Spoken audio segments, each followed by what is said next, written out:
Hi, this talk is about World War III, Holy War, and collective insanity. It concerns Jerusalem and the holy sites of Jerusalem. I'm Jerry Kroth. I'm a psychologist and associate professor emeritus from Santa Clara University. And to get started, take a look at this aerial photograph of the holiest 35-acre site probably in the world. It's called Mount Moriah. Palestinians and Muslims call it Haram-al-Sharif. Israelis call it the Temple Mount. In the center you see the Golden Dome of the Rock, about 1,400 years old. And to the right is the Al-Aqsa Mosque, which is the third holiest site in all of Islam.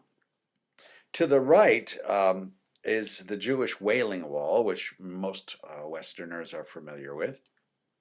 And if you look at the outside, like the upper photo there, Christian sites are really outside this 35-acre site. Okay, they're nearby, but they're outside it.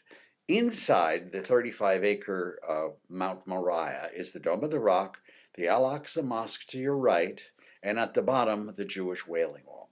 This is probably the most explosive, volatile, contentious 35 acres on planet Earth. And I was always interested in writing a book on this subject. But before we talk about that, I would like to say that we need to look at media bias on this subject. It's very illustrative. For example, in the 21st century, about 7,000 people have died in Israel proper. I mean, Israel, the West Bank, Gaza Strip, the occupied territories, about 7,000 people in the 21st century. Compare that to 4.7 million people who died in the Congo. Okay? Now, if you look at a graph of those violent deaths, what happens in Israel is really rather minuscule compared to the world stage. But if you look at how the media treats it, these are prime time news stories in the 21st century, which you can look up in the Vanderbilt television archives. And the number of stories about Jerusalem outnumber the number of stories about the Congo, like 500 to 1. If this were balanced, that is, if the amount of bloodshed in the world were reflected in the media coverage of that, for every story about Israel, there would be 500 more stories about the Congo. So this is a discrepancy that is incredibly huge, incredibly statistically significant. So there are theories. One, of course, is that, there must be some conspiracy in the media of pro-Israeli interests. Another could be that Americans are racists and they don't like hearing stories about black people. I have another way of looking at this data, and I'd like to suggest it to you as just a hypothesis, and that is that people unconsciously know that World War III is not going to break out in the Congo, but they have a different sense of the vast level of danger of what's going on in the Middle East. And I think the reason there is an over-coverage of this area of the world is because objectively it is indeed far more dangerous. Just a thought. So this book that I wrote is about collective insanity. It's called Israel, Holy War, and Collective Insanity. And I'd like to define what collective insanity is. You can have individually insane leaders who are proud or megalomaniacal or deluded, who have visions or fits. Hitler apparently had fits and foamed at the mouth occasionally. That's an individual nutcase. What is collective insanity? It's when an individual delusory world starts infecting other people, so that Jung called it a psychic epidemic, that individual psychosis metastasizes into mass psychosis. Consider this talk by Hitler. Ich lebe unser deutsches Volk! Ich lebe unser deutsches Reich! Sieg heil!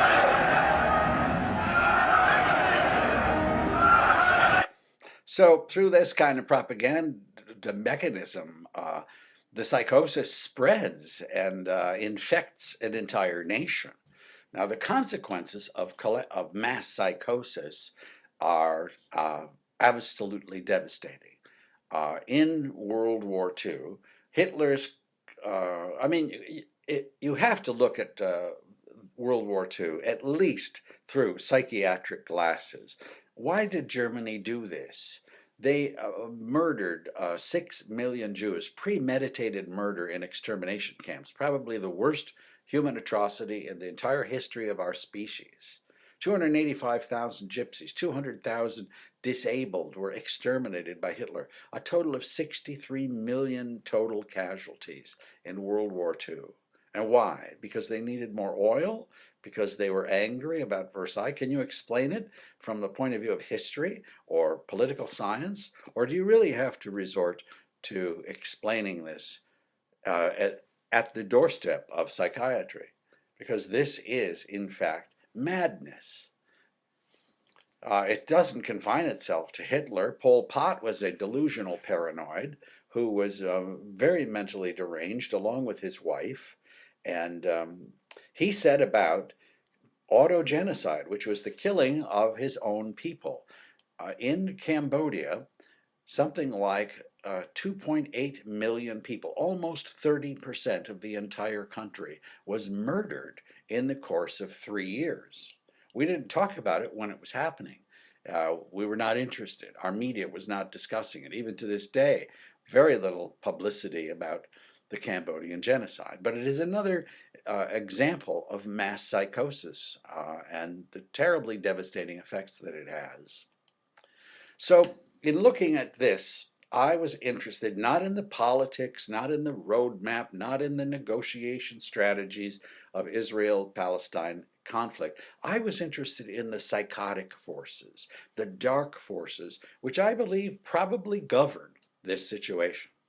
So in this book, I call them the 4 horsemen of the apocalypse, okay? And these are the 4 crazy niches of unconscious activity that all have something to say about this 35-acre site. Radical Islamic fundamentalism, extreme messianism, militant Christian evangelism, and territoriality. So I'd like to talk about each one of these dark forces. I sort of created an asylum, imagining that we are taking all of the crazy people and putting them in a virtual asylum. So we're going to have a number of wards. The first ward, or the wing of our mental institution, is the fundamentalist wing. And we have 2 wards there, the Bin Laden ward and the Mahdi ward. Okay, so we're beginning our exploration here of collective insanity.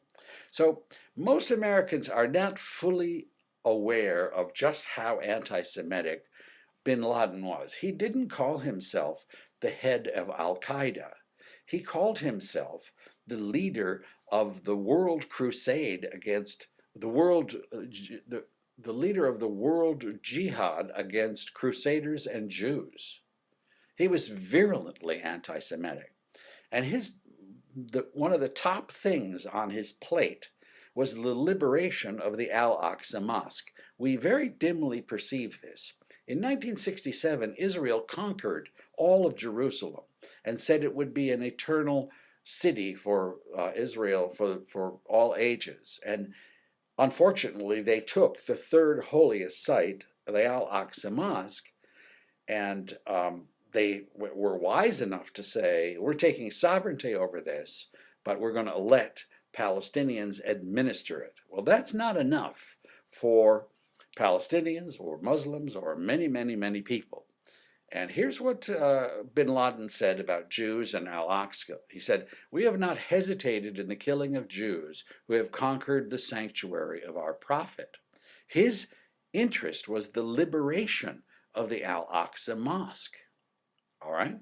Now, he killed about 15,000 people altogether.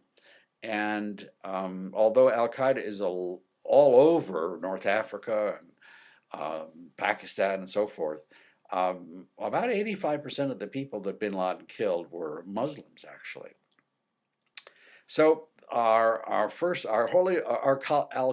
holy warriors belong in our fundamentalist wing, but there's also another ward called the Mahdi Ward, and I have to explain Mahdi to you. Apparently all of the major religions have a story about the end of days, and so does Islam. The end of days, which is called eschatology, is not really found in the Quran. It is found in more mythological writings. So many people who believe in Islam do not necessarily believe in the end of days. But here is the rationale for how the world comes to an end in Islam.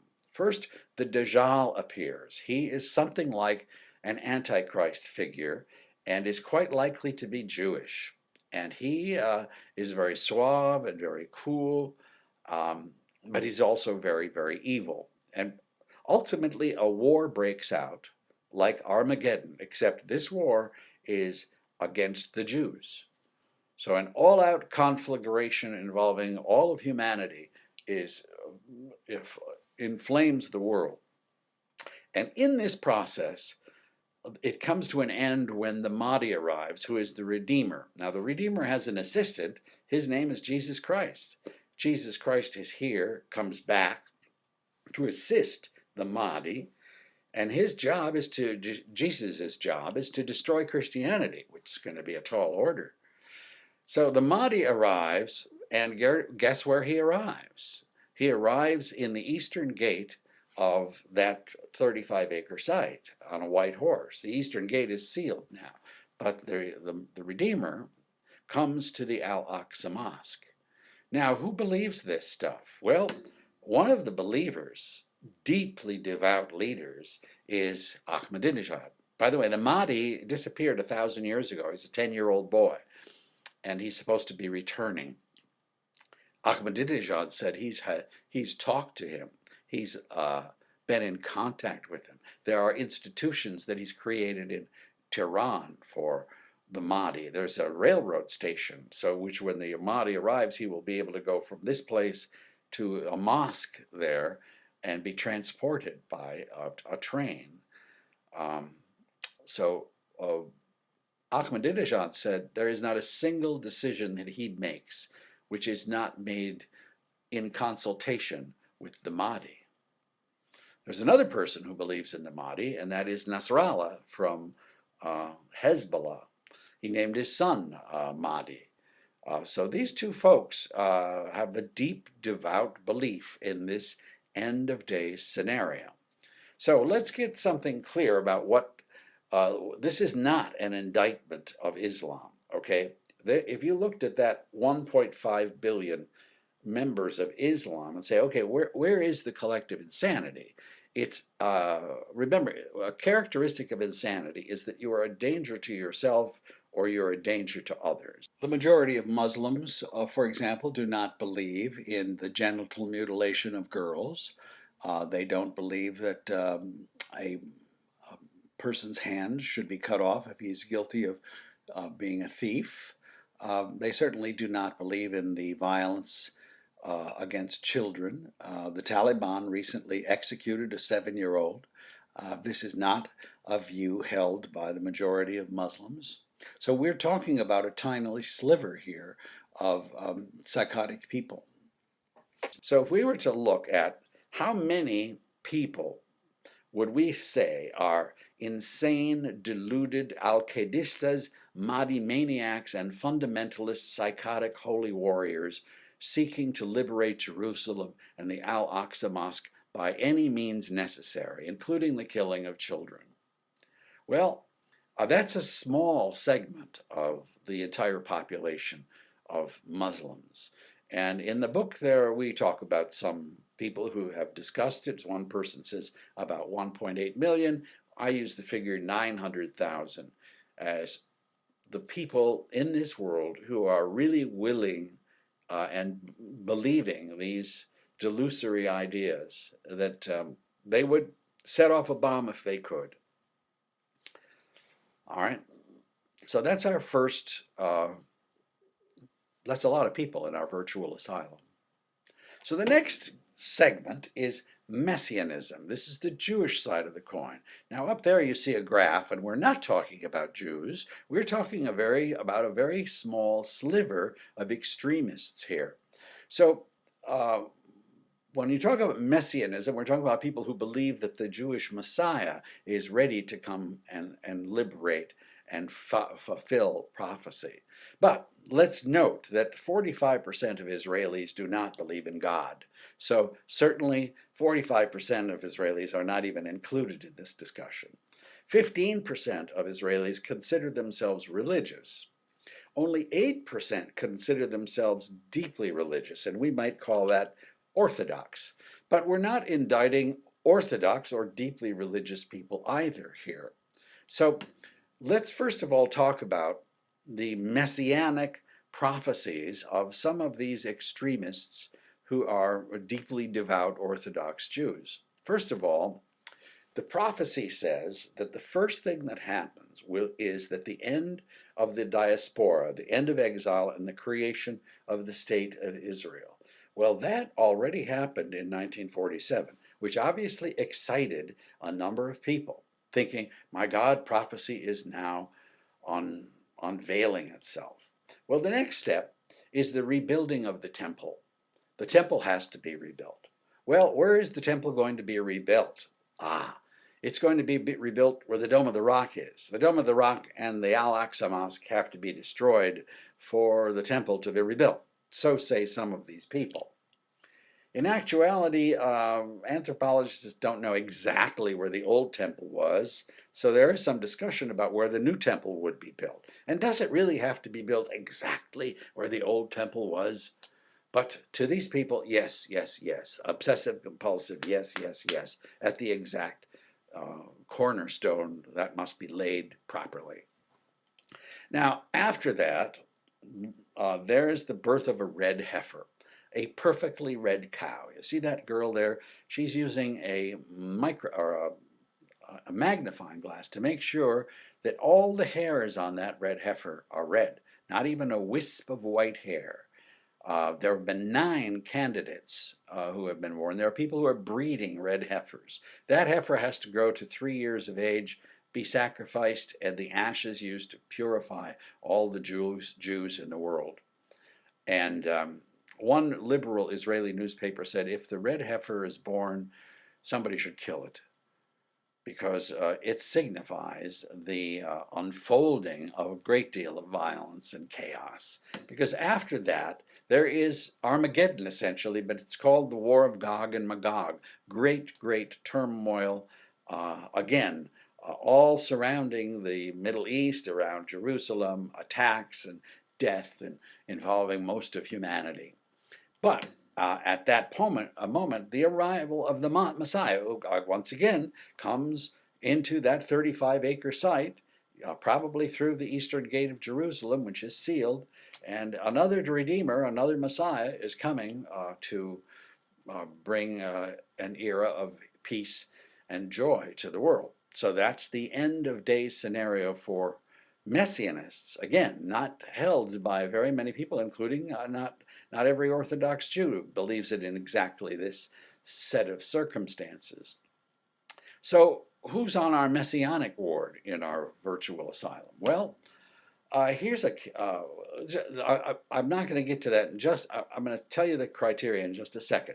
But here is an extremist, Rabbi David Batzri. The nation of Israel is pure, and the Arabs are a nation of donkeys. They are an evil disaster, an evil devil, and a nasty affliction. The Arabs are donkeys and beasts. Well, that racist rhetoric is characteristic of the few that we're talking about here. All right, so let's talk about the criteria for admission into our asylum. What do they have to believe? They have to believe in all 3 of the following things. First, they have to believe in the destruction of the Dome of the Rock and the Al-Aqsa Mosque. By the way, think tanks have said, if somebody destroys the Dome of the Rock, or the Al-Aqsa Mosque, it's the equivalent of starting World War III. It's not going to happen without a tremendous convulsion in the Muslim world. It is simply going to set off a mass psychosis of rage and revenge. So the destruction of the Dome of the Rock and the Al-Aqsa Mosque is one of the beliefs. Second, cleansing the Temple Mount of Muslim desecration. The idea of cleansing ritual purification through death and destruction and violence. That is a psychotic idea par excellence. Okay? So if you have those three operating principles, we're going to admit you into our institution. So how many do we estimate? Very few, about 1.3% worldwide, or 175,000 people. That's our estimate of people who fit that profile and that model. Okay, here's a little video of their fantasies.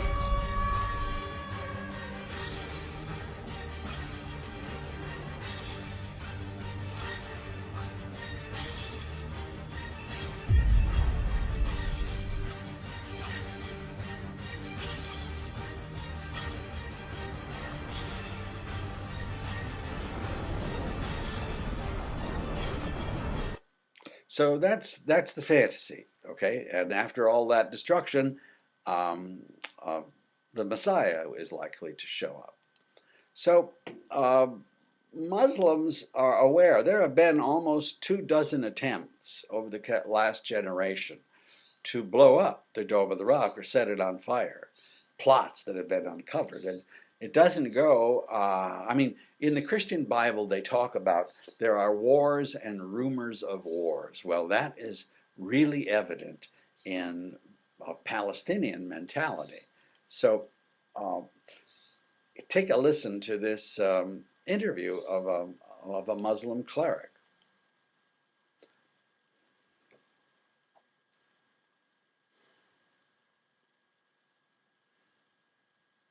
الهدف الآن من الحفريات تقويض من المسجد الأقصى المبارك.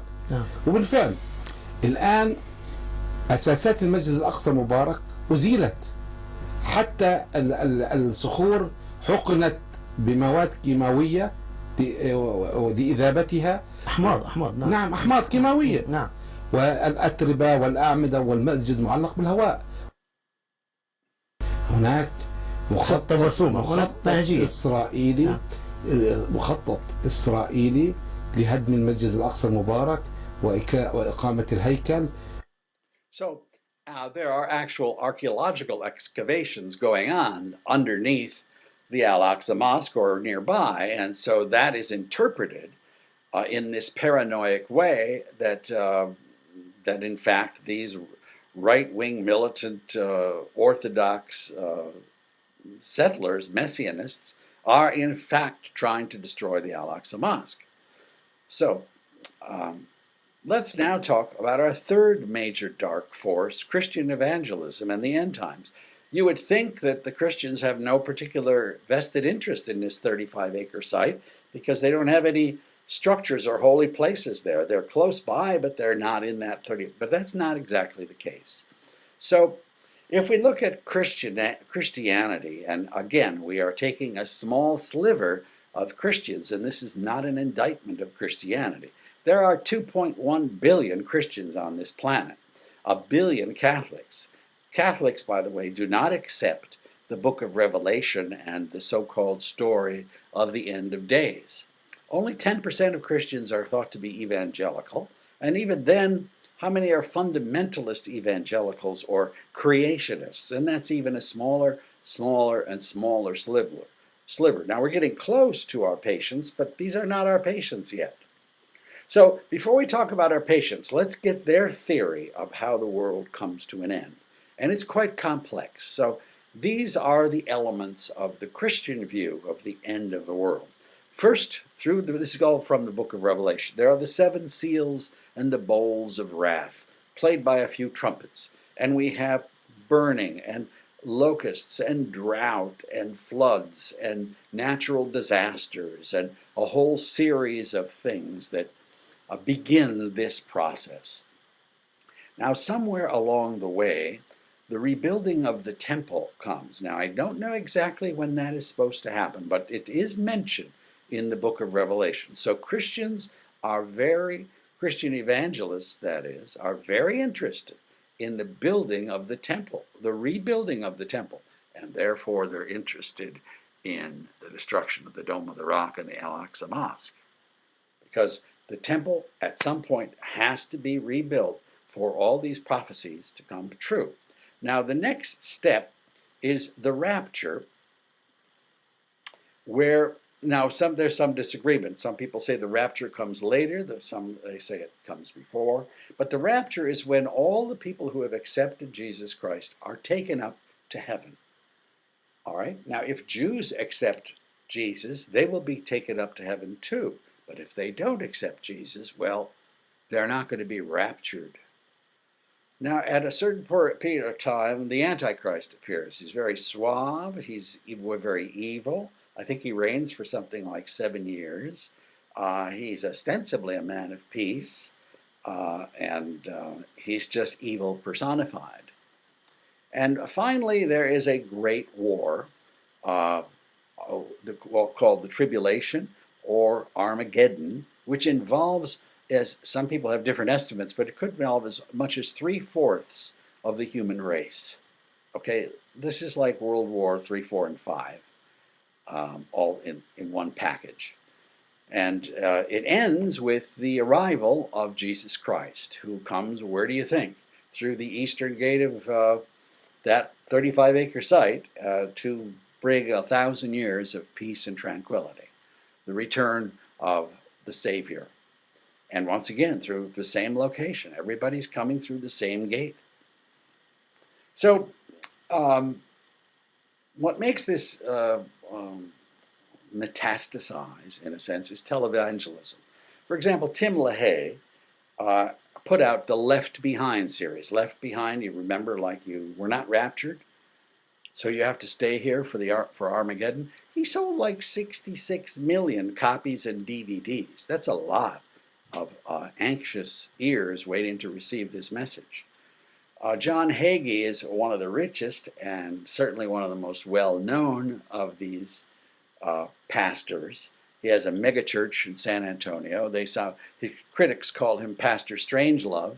He is extremely right-wing, more right-wing than probably even the most right-wing Israeli settlers. He wants us to bomb Iran ASAP.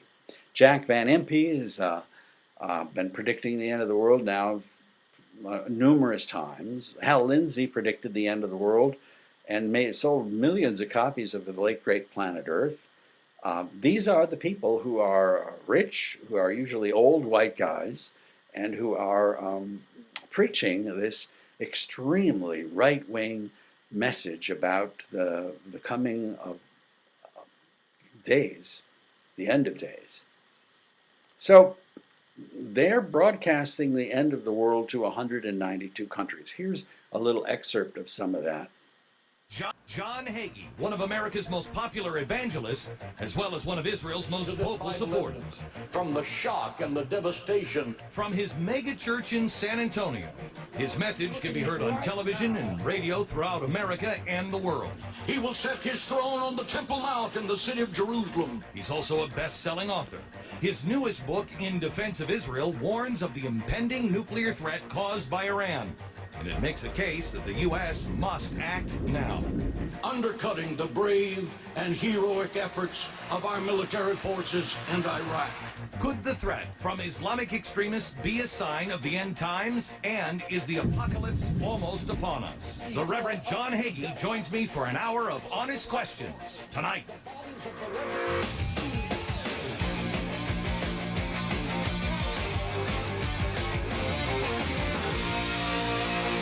Hello, America, and welcome to the program. We got a guest tonight. Some people say that he speaks his mind and he says the things that nobody is willing to say anymore. Others say he's a crazy man. Tonight, you decide for yourself. He's Pastor John Hagee. Welcome to the program, sir. How are you? I'm delighted to be here, Glenn Beck. It's a pleasure. Thank you. I want to talk to you tonight about the things that people in the sane world just don't say, and that is we're living in the end times. You believe that? I do indeed, and I believe the Bible is very specific to the fact that we do live in the end of days. Okay. I want to get into the top 10 things of, you know, what makes you say, I mean, because people have been saying that forever.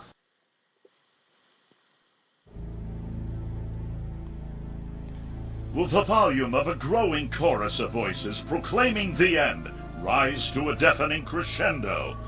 Will the failings of humanity and the tears of nature converge to bring our world to the brink of extinction? Will one date on the near horizon of human history overshadow all others? Will December 21st, 2012 be history's final day?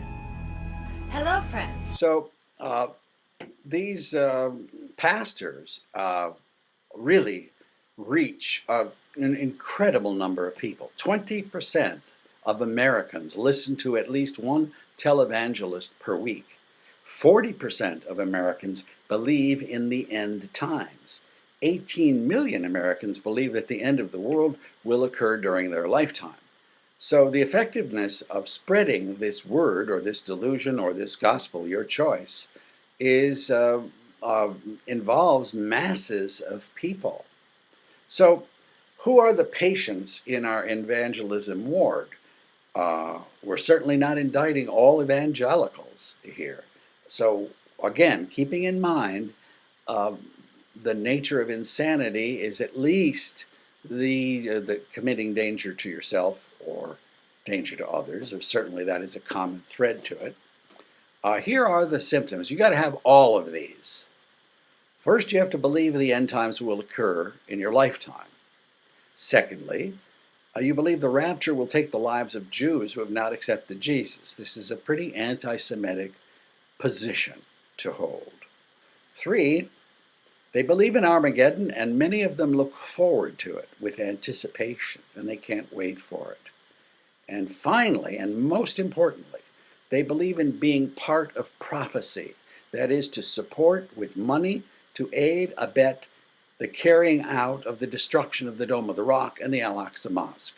Now, very few fit that category, but that is the essential element. So if you're willing to carry the machine guns, the dynamite, or support those who do, and therefore to set off a fuse that could set off World War III, we want you in our ward.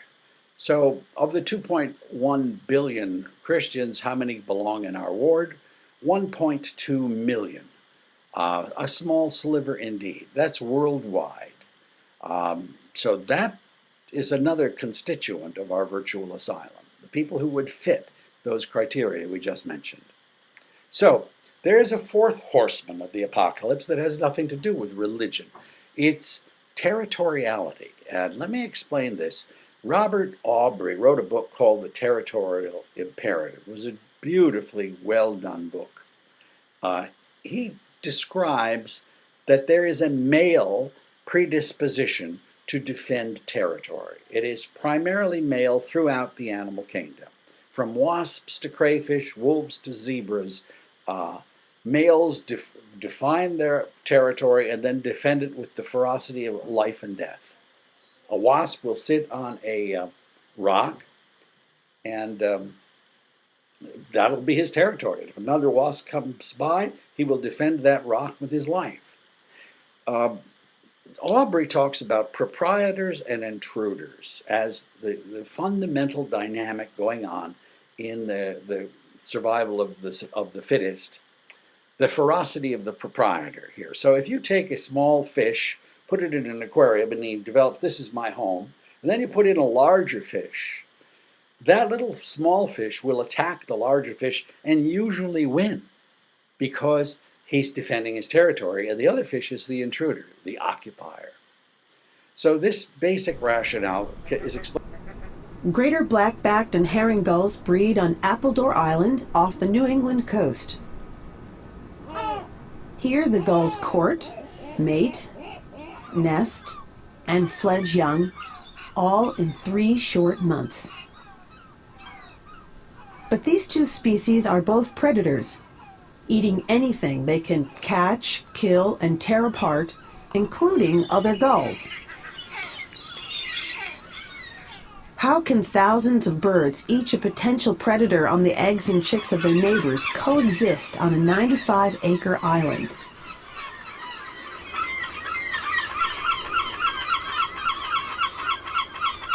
The answer? These birds have evolved a complex system of social signals that keeps violence to a minimum. The gulls use these signals to carve out and hold small territories spaced just 4 to 5 meters apart across the rocky island.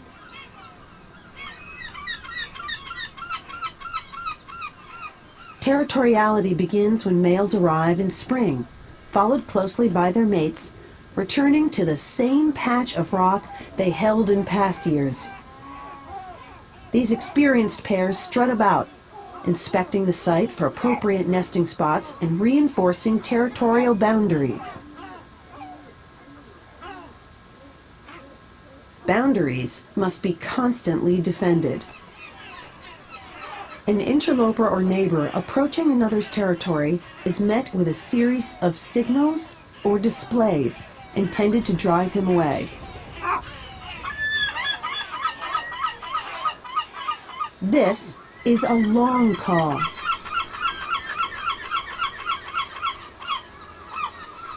In a territorial context, the long call is a threat directed at trespassers.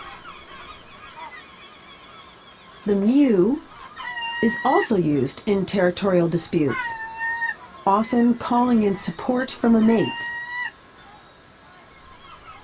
The kek-kek is used when the colony is disturbed or in boundary disputes.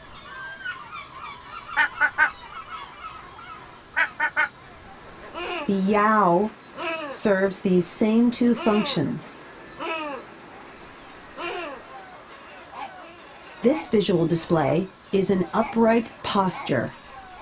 The upright posture is rigid, neck stretched up and forward, head pointed slightly down. Wings are cocked forward and slightly off the sides, poised to attack. Still more aggressive is the charge display, a ritualized attack that is amplified by outstretched wings, making the charging gull appear larger. Fights happen in spite of the signaling system. But fights are risky, as severe injury to a parent will doom their eggs and chicks. Over evolutionary time, selective pressure on individuals has favored communication over conflict, resulting in a signaling system that reduces violence in the breeding colony. So, human territoriality exists, and while gulls have this system of communications to prevent the outbreak of violence, human beings are not very well adapted to these signals for saying, hey, this is mine, this is not yours, so you better stay away because I'll fight to the death over it. So, for example, Aubrey talks about the inspired lunacy of the proprietor. Once a proprietor is invaded, is attacked by an intruder, he fights to the death. And there's a lot of statistical evidence to show that the proprietor is more vicious and more aggressive. For example, let's take sports. In hockey, 27 of 30 teams excuse me, had better home records than away records. Okay? In basketball, 27 of 29 teams had better home records than away records. You fight better on your home turf. In baseball, 13 of 16 teams had better home records than away records. And one study was done of football over a course of a century, showing that home teams scored 4 points more than away teams did. So the territorial imperative of the proprietor is quite empirically established, even in humanity. So how does this relate to the Israeli-Palestinian conflict? And this is why this situation is so intractable, so profound. Because effectively, you have two proprietors against each other. Palestinians think that people from Poland and Russia and France came to Israel and called themselves a country. And it was their homeland for 1,400 years. And they're the intruders, they're the occupiers, and they have to be eliminated. And at the same time, Israelis who are from Poland or Russia, when they emigrated, they came home. They came to their spiritual homeland. And it is their spiritual rock that they will defend to the death. So effectively, you have two home teams fighting it out in the same stadium. This is the inspired lunacy of the proprietor, except that, right, when the United States invaded Vietnam, Vietnam was the little fish, and we were the biggest superpower in the world. And who won? The little fish won. And when the Soviets invaded Afghanistan, the Soviets were the second biggest power in the world. And Afghanistan at that time was the poorest country in the world. Who won?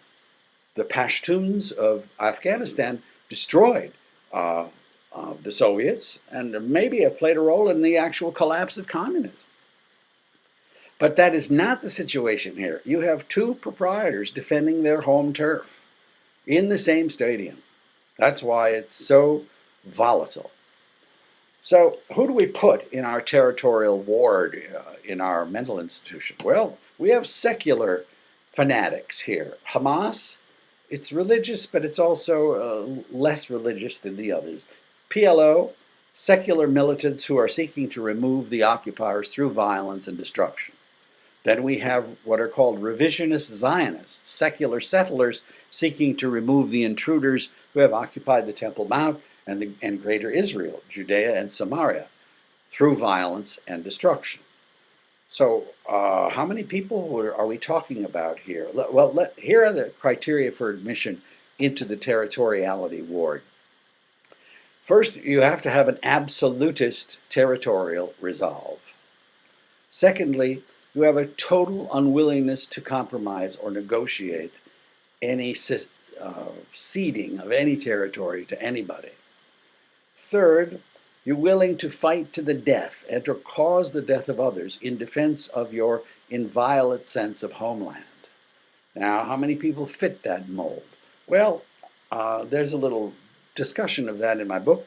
The estimate is about 277,000 people fit that mold. Okay, so here is a summary. These are the four dark forces of the apocalypse. Fundamentalism, messianism, evangelism, territorial, all pressing in on this 35-acre site. Okay? And if there's enough compression, you're going to have an implosion or an explosion. So here are our asylum totals. Who are the people that we are admitting into our asylum? Well, we have 900,000 in the fundamentalist wards, 175,000 in the messianism ward, 1.2 million evangelical zealots.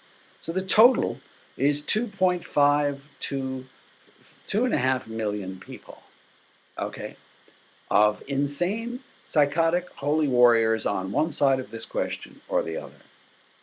If you cut that down by 40%, just in case we're overestimating, and we come out with 1.5 million, that's the population of the entire Gaza Strip. It's also the population of Tel Aviv. Imagine that many insane people, okay, willing to do anything and everything for their particular aims. So in this book I said, okay, what if we could take all these people off the streets of this planet and really put them in an institution and try to make a compromise, a sane, rational, reasonable compromise. After all, the entire Israeli-Palestinian area is the size of the city of Paris. It's about the same population. So if we have people in the city of Paris arguing with each other, let's come to some kind of resolution. So one part of this discussion, and these are some relatively novel ideas here when we talk about it, is it really a question of 5.7 million Israelis versus 6 million Palestinians? That's the way we have pursued these negotiations from our Western perspective. Or is it really 13.2 million Jews worldwide versus 1.5 billion Muslims. There are, after all, Muslims in Morocco and Nigeria and Chechnya who have a feeling about the Al-Aqsa Mosque. Muhammad said if you pray in the Al-Aqsa Mosque, it's worth 500 times prayers in any other place. Everybody has an opinion about the Al-Aqsa Mosque and returning the Al-Aqsa Mosque to the bosom of Islam. Another thought is, why not have negotiations with all interested parties? Hamas, Hezbollah, Iran, settlers, Iraq, Saudi Arabia, sit down, Israel, Turkey, Tunisia, evangelists. Let's all sit down and talk. Let's have a conference. Well, there's this element of a psychotic sense of being tainted, blood taint, that if you remember under Jimmy Carter, Andrew Young was the ambassador to the United Nations. He had dinner with a Palestinian who was part of the PLO. Well, it caused such a stir that he had to resign his diplomatic appointment.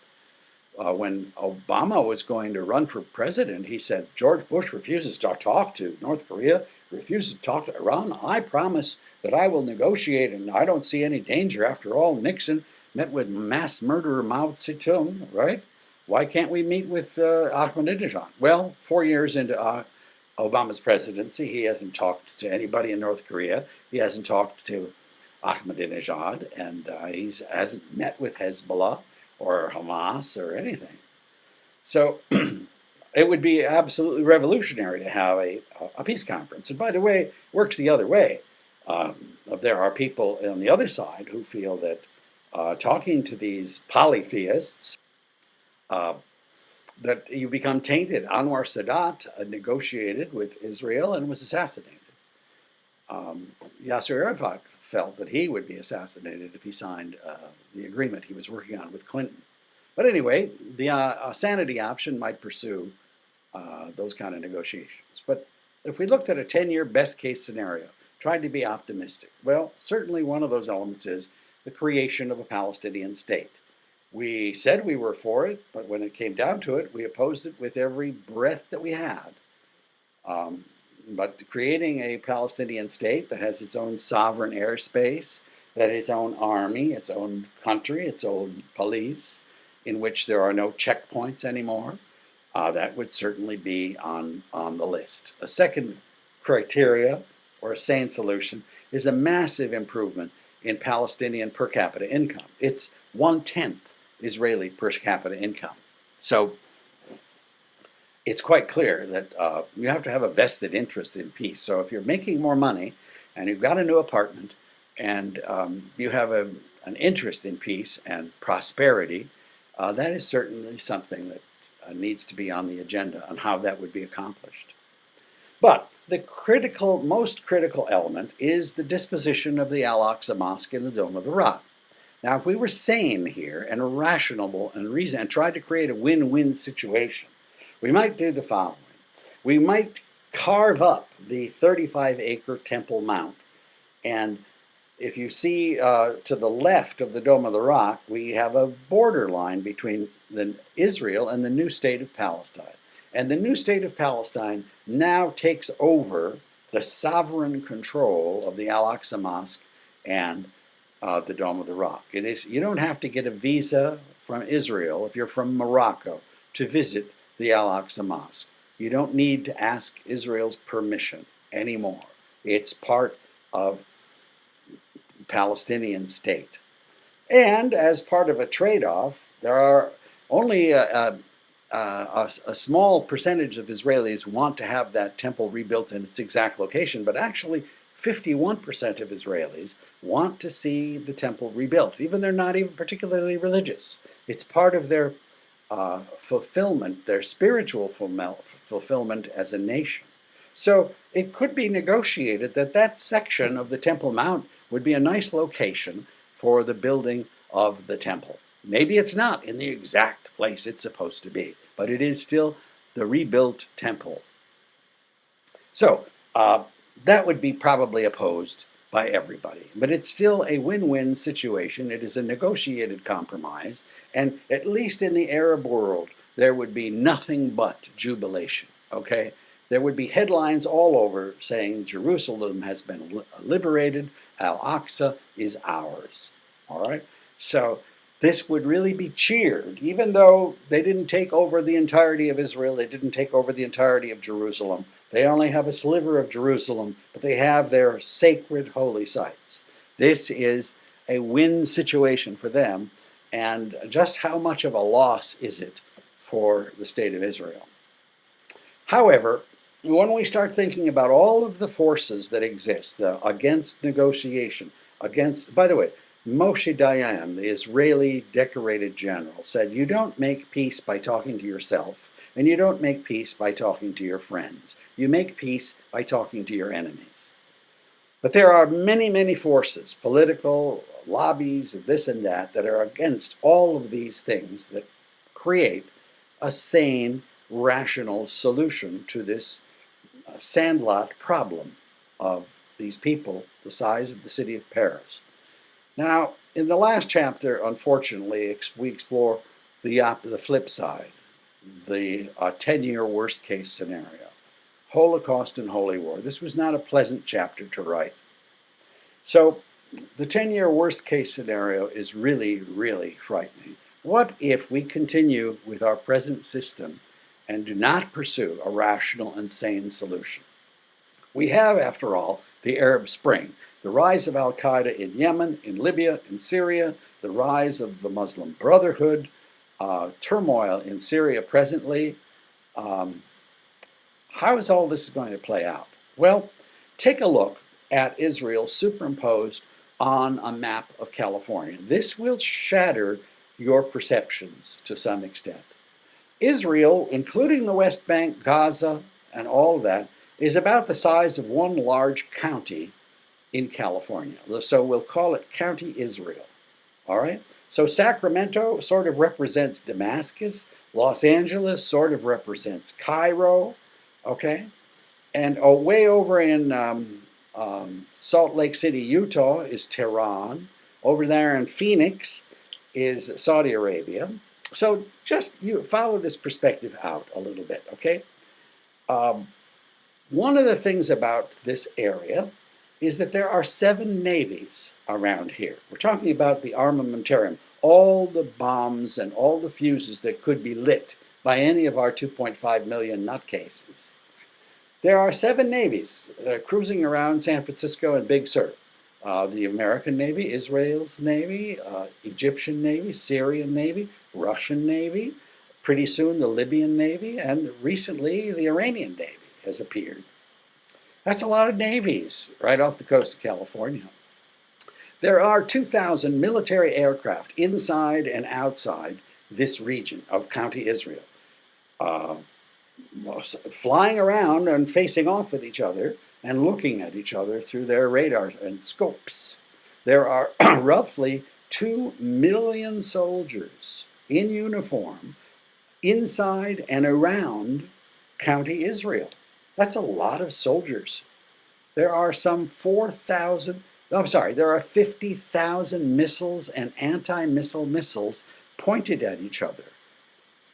That's an awful lot of armaments for such a small area of California. There are 4,500 tanks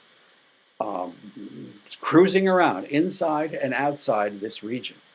On top of that, something we don't talk about in the press or certainly in our government, there are 180 nuclear weapons in silos or on submarines or on aircraft that are ready to be detonated and blow up Sacramento, blow up San Francisco, blow up Los Angeles. On top of all of that, there's sarin, phosgene, cyanide, mustard gas, anthrax, foot and mouth disease, plague, and ricin as chemical and biological agents that are possessed by areas, counties inside and outside of County Israel. So when you think about that, you say, oh my God, this is the most heavily weaponized area on planet Earth. And I think you would be right to say that. The following video gives you an idea of just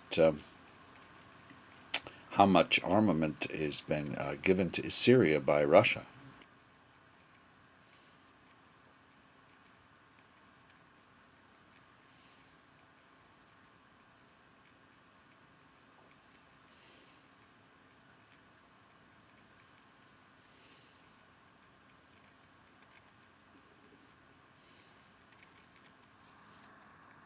So now I want, now that you've seen all those armaments, let's add in our 2.5 million inmates into this equation, okay? First of all, insane people are not easy to predict what they will do next. Blowing up the Dome of the Rock and the Al-Aqsa Mosque is certainly on their list of things they want to do. So picture this. Imagine our consciousness has not grown. Psychiatry and psychology have still not cured schizophrenia any more than they did 40 years ago. We haven't cured any mental diseases. We're almost backward sciences. So imagine that you have an asylum, and inside this asylum is a room full of crayons that is unlocked. Well, what would happen if the inmates in the asylum could go into and get all the crayons they wanted? Well, they would be writing on themselves, they would be eating them, they'd be writing on every wall, and it would be covered with graffiti in very short notice, okay? Now imagine that the same asylum with the same patients has a room full of pistols with ammunition in those pistols. What would happen? Well, they would take it, they would shoot the windows out, they would shoot themselves, they would shoot each other, they would shoot the building up, and in a very short time, probably half the patients in the institution would be dead. Now, imagine that you have an asylum and you have all those weapons that we talked about. The fact of the matter is that the armaments keep getting smaller and smaller and deadlier. To your left is a suitcase nuclear weapon. That weapon exists. Some of them are possibly held by the underground. We have not been able to retrieve all of them. We're talking about a 10-year worst-case scenario here. That bomb, in that suitcase nuclear weapon, has enough explosive power to equal 1/3 the bomb that was dropped on Hiroshima. Now, on your right is a radiological weapon, a dirty bomb. It was found in Moscow, and it was found on purpose. The terrorists said, go and find that bomb, because that's what's going to happen to you. It was a real bomb. It would have worked if it was detonated. A radiological weapon, it doesn't kill a lot of people, but it contaminates. A dirty bomb in Tel Aviv would contaminate roughly 36 square blocks. So if there was nuclear contamination of a 36 square block area, you would have mass evacuation of the city and probably mass emigration out of the state of Israel. What you see there are canisters or artillery shells of nerve gas, mustard gas, biological weapons. Now, the distance from Jordan to Tel Aviv is 68 miles. The distance from Syria to Tel Aviv is 83 miles. The distance from the Gaza Strip, after all, there are tunnels from Egypt, air-conditioned tunnels, and smuggling in all sorts of things going into Gaza. It's 44 miles from Gaza to Tel Aviv. In 10 years, there's not going to be an artillery shell with carrying sarin or VX or foot and mouth disease or mustard gas detonated in somewhere. If any one of these four things that you see here actually occurred, it would probably precipitate World War III. Israel would probably retaliate in a massive, massive way for that kind of an intrusion. So we're talking about our patients getting access to these toys. And that's where this whole question becomes scary. So one last comment about collective insanity and collective hysteria. They're cousins, okay? Take a look at the stock market here. They say that the stock market is governed by collective emotions, fear, greed, and fear. So you see greed in April, gradually going up and up and up and up in a calm fashion. But when panic strikes, when collective hysteria takes over, the velocity of that emotion is incredible. It's a flash crash. It's instantaneous. It's not something that is rational. People are overcome by emotion, and they lose control of their conscious faculties. They are just driven by war hysteria, by financial panic, by whatever. And once collective hysteria takes hold, as in the example of a nuclear device going off in Tel Aviv, how can you be sure that rationality, calm, and deliberation will be the call of the day? So Albert Einstein commented on this question. He said, "The release of atom power has changed everything except our way of thinking. The solution to this problem lies in the heart of mankind. If only I had known, I should have become a watchmaker." He was aware. He had dinner with Carl Jung. He was aware of the ferocity of the collective unconscious, of the dark forces that govern mankind's behavior, and certainly that now govern this area. So I'd like to conclude this lecture. Thank you for attending it. And here's an interview, an old interview with Carl Jung that basically says everything that I've said here. We need more understanding of human nature, because the only real danger that exists is man himself. He is the great danger, and we are pitifully unaware of it. We know nothing of man, far too little. His psyche should be studied, because we are the origin of all coming evil.